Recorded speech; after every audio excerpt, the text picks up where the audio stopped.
Hi friends, welcome to TalentSprint. Theme detection. As the name suggests, you are required to detect the theme of the passage. Now the pattern is pretty simple. You have a passage, usually a word count of 80 to 100 words, followed by 4 or 5 statements where you need to select the statement that best supports the passage. Now how do you approach this particular question type? Simple. Skim through the passage and understand what the main message or central idea, the theme of the passage is. Now, don't forget to always rely on the author's view and tone. And whichever statement you select needs to have supporting evidence from the passage. Though it's a smaller version, theme detection is a good practice for reading comprehension question type 2. Let's take a look at some example questions to understand this particular question type in detail. So our first passage has about just 4 sentences, right? And it begins with Emerson. Now, who is Emerson? For those of you who don't know, Ralph Waldo Emerson is an American essayist, lecturer, and poet, right? He is, seen as a champion of individualism and a critique of, countervailing pressures of society. Now, how does he disseminate his thoughts? Through dozens of published essays and through more than 1,500 public lectures across the United States. That's a little bit of background information for you about Emerson as a poet, but let's see what he has to say. Emerson said that the poet was landlord, sea lord, and air lord. The flight of imagination made the poet master of land, sea, and air. But a poet's dream of yesterday becomes today, and an actual achievement and a reality for all men. Even those who invented, improved, and perfected the airplane could hardly have dreamt of the possibility of flight into outer space. So that's about 4 sentences we have. Let's look at the statements. Statement A, all imaginations become a reality someday. Statement B, what man imagined has never been impossible. He has always turned it a reality through his conception of ideas and sheer hard labor. Statement C, seemingly impossible imaginations make one a good poet. Statement D, man has reached the climax of technological development with his exploration into outer space. All right. So we have these 4 statements. Let's address one statement at a time. All imagination. Statement A, it says all imaginations become a reality someday. Is that what the passage supports? Let's go back to the passage and see. We have this word saying all imaginations. Well, the passage is talking about one particular imagination, not all imaginations, so we can safely eliminate statement A. Statement B, what man imagined has never been impossible. He has always turned it a reality through his conception of ideas and sheer hard labor.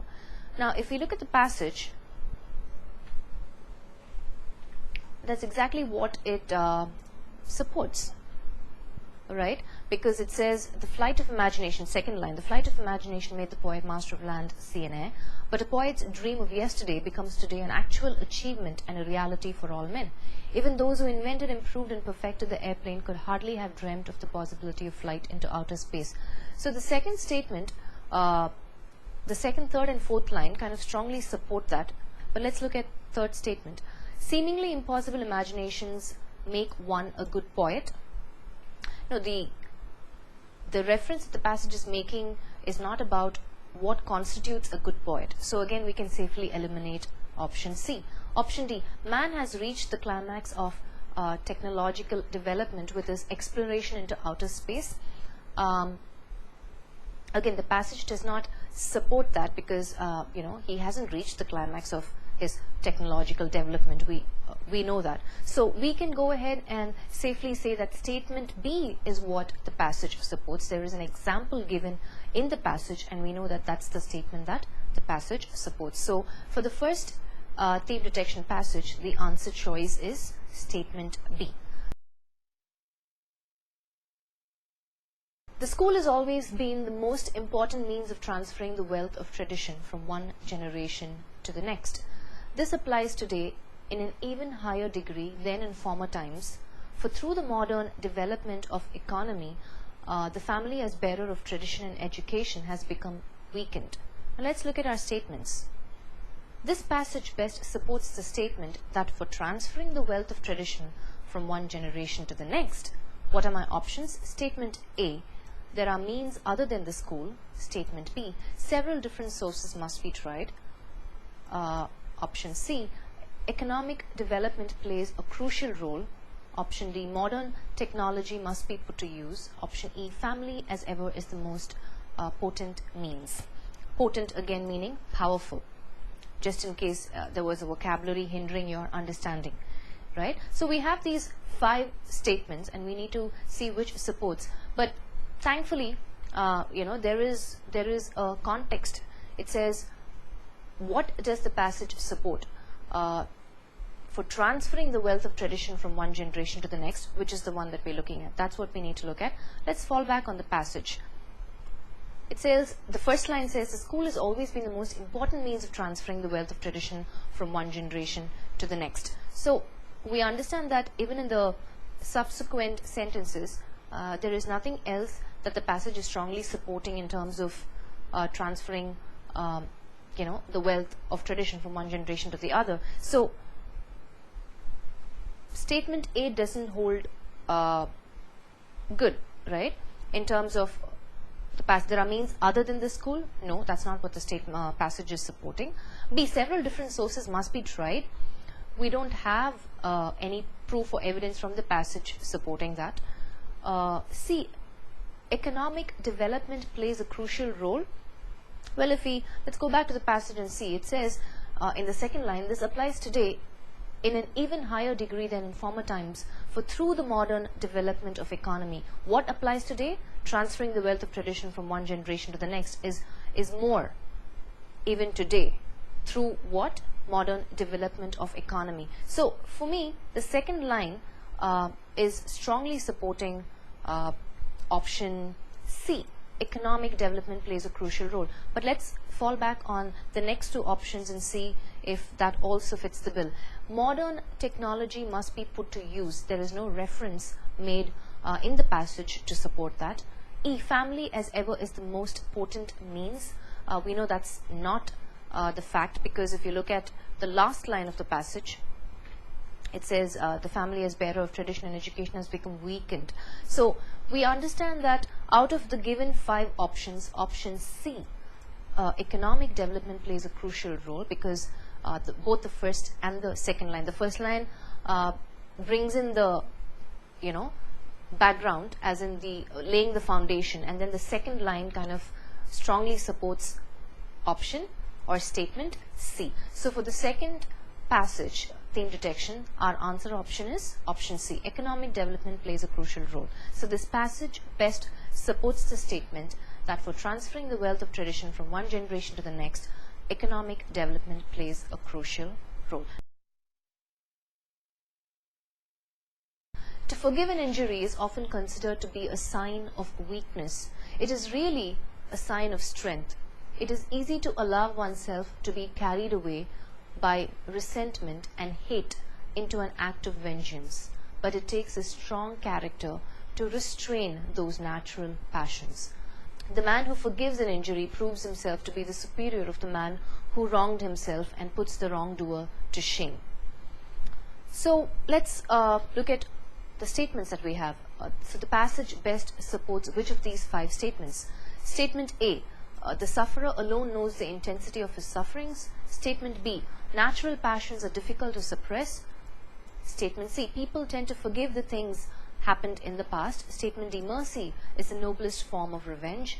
And statement E, a person with calm and composed nature has depth of thought and vision. Okay, so let's go statement by statement. Statement A, the sufferer alone knows the intensity of his sufferings. Well, we know for a fact that the passage does not support that. There is not much reference made to that statement in the passage. Right? Let's move on to B. Statement B, natural passions are difficult to suppress. Again, if you look at the second line, it says it is easy to allow oneself to be carried away by resentment and hate into an act of vengeance, but it takes a strong character to restrain those natural passions. So it doesn't say that natural passions are difficult to suppress, but it says it takes a stronger heart, right? It takes a strong character to restrain them. So statement B is also, we can eliminate that. Option C, people tend to forgive the things happened in the past. There is no reference or backup or proof from the passage that supports that. D, mercy is the noblest form of revenge. Now let's look at the passage again. So if you look at the passage, the topic sentence and the closing sentence both support that statement. To forgive an injury is often considered to be a sign of weakness. It is really a sign of strength. So showing mercy to someone is actually a sign of strength. That's what it says. And look at the last closing sentence. It says, the man who forgives an injury proves himself to be the superior of the man who wronged himself and puts the wrongdoer to shame. So both the topic sentence and the closing sentence support statement D. Mercy is the noblest form of revenge, right? When you forgive someone, they feel so bad, and kind of think about what they did to you, right? And what about statement E? A person with calm and composed nature has depth of thought and vision. Again, the passage does not support that statement at any point of time. Right? So having looked at the passage, we know that statement D is what the passage strongly supports when we looked both at the topic and the closing sentence. Due to enormous profits involved in smuggling, hundreds of persons have been attracted towards this anti-national activity. Some of them became millionaires overnight. India has a vast coastline both on the eastern and western coast. It has been a heaven for smugglers who have been carrying on their activities with great impunity. There is no doubt that from time to time certain seizures were made by the enforcement authorities during raids and ambush, but even allowing these losses, the smugglers made huge profits. So are there any words that are hindering your understanding of the passage? What is impunity? Impunity is exemption from punishment or penalty or harm. And what about ambush? Ambush is the act of lying in wait and suddenly attacking someone, right? So having said this, let's look at our statements. Statement A. So the passage best supports which of these four statements? Statement A. Smuggling hampers the economic development of a nation. Statement B. Smuggling ought to be curbed. Statement C. Authorities are taking strict measures to curb smuggling. Statement D. Smuggling is fast increasing in our country owing to the quick profit it entails. Okay. So again, smuggling hampers the economic development of a nation. Well, what does the passage have to say? Let's look back. If you look at the topic sentence and the closing sentence, it says, due to enormous profits involved in smuggling, hundreds of persons have been attracted towards this anti-national activity. Some of them became millionaires overnight. And then if you look at the closing statement, it says, there is no doubt that from time to time certain seizures were made by the enforcement authorities during raids and ambush, but even allowing these losses, the smugglers made huge profits. So having looked at the topic and the closing sentence, we know that the passage best supports statement D. Smuggling is fast increasing in our country owing to the quick profit it entails. Statement C can be eliminated. Authorities are taking strict measures to curb smuggling? No, not at all. Why is that so? Let's look back at the passage. See, the closing sentence again says, there is no doubt that from time to time certain seizures were made by the enforcement authorities. So they're not taking strict measures to curb smuggling altogether. So statement C is not what the passage supports. Smuggling ought to be curbed. Yes, it ought to be curbed, but the passage is actually just talking about how smuggling is actually a profit-making business, right? A, smuggling hampers the economic development of a nation. Well, that's again something that the passage is not supporting, right? So we know for a fact that our answer option to this passage lies in statement D, the last statement. Smuggling is fast increasing in our country owing to the quick profit it entails. Industrial exhibitions play a major role in a country's economy. Such exhibitions, now regularly held in Delhi, enable us to measure the extent of our own less advanced industrial progress and the mighty industrial power and progress of countries like the UK, USA and Russia, whose pavilions are the centers of the greatest attention and attractions. Okay, so the passage best supports the statement that industrial exhibitions, let's look at our options that we have. We have 4 statements. Statement A, greatly tax the poor economies. Statement B, are more useful for the developed countries like USA, whose products stand out superior to those of the developing countries. Statement C, are not of much use to the countries that are industrially backward. Statement D, boost up production qualitatively and quantitatively by analytical comparison of a country's products with those of the developed countries.